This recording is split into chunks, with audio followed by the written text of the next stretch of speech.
It is always fortune to present cases in present of Durandar of Arthroplasty, in present of Balodia sir, Deepak Dave sir and Satish Patel and Deepak Goyal sir.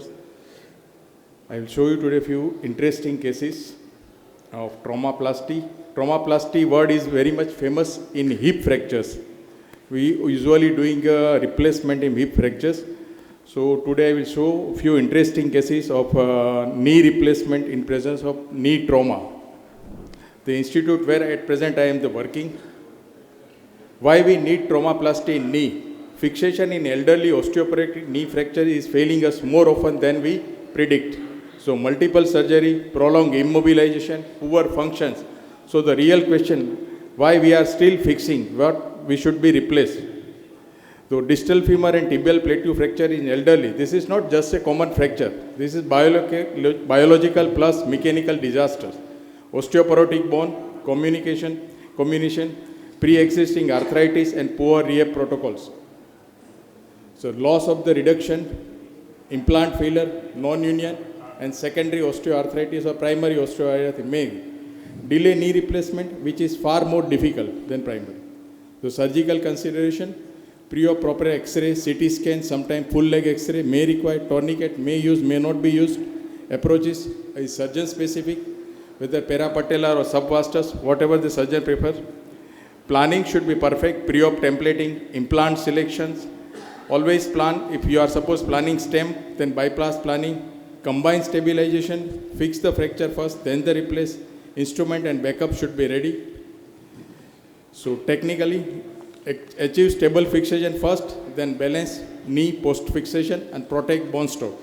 Utilize long stem, preserve the soft tissue and respect prior incisions. Here always question comes, which comes the first? Egg is the first or hen is the first? So here it is difficult to say whether fracture is the first or arthritis is the first. Same is true. Here fracture is first or arthritis is first. Same. Varus knee with lower tibia fracture is always difficult.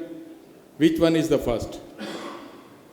Another medial condyle case with a fracture or arthritis. Which one is the first? So, show a few of the cases. Medial condyle with arthritic OA knee. On table C-arm images under arthritis with knee. Correction of the deformity under images. Go for the primary knee replacement with the femur rod and tibial fixation with the plate, additional. This is early fall. Second, same case, medial condyle with arthritis, medial condyle fixation with the plate and the primary knee replacements. Another interesting case, medial condyle. Easy look the fractures, surgeon fix it primarily. Within few months, surgeon miss the posterior condyles. On table pictures, when we open the fractures, it is very difficult to reconstruct and refix. So plan for the primary knee replacements.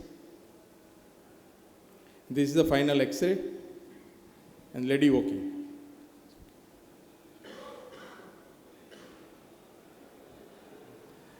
There is always more than one way to skin a cat. Tibia fractures for osteoarthritic knee at different level. You can fix all these fractures with different way. Primary TK with intramedullary nail. There is no need of rod also. Primary TK with intramedullary rod. Primary TK with intramedullary rod, when you are not satisfied with the rotational stability, you may use additional plate also. Primary TK, you are not prepared for the rod. You just put the plate with MIPO incision. When you hit two birds with one stone, one to hit. Osteoarthritic knee with pre-existing implant, with foot deformity is there. Valgus deformity as ankle is there. An old implant and very difficult to remove it. Then you just go ahead with the primary knee replacement, simultaneously correct the ankle deformity with TTL. Same thing. Osteoarthritic knee with lower tibia fracture is there. Just fix the fracture first, then replace the knee. Osteoarthritic knee with supracondylar fractures. Just fix the fractures with a plate and then the knee replacement and femoral rod. Non-unit lower and femur fractures with pre-existing implant.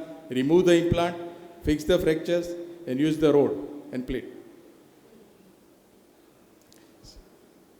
Old maltreated tibia fracture, intercondylar tibia fracture is there.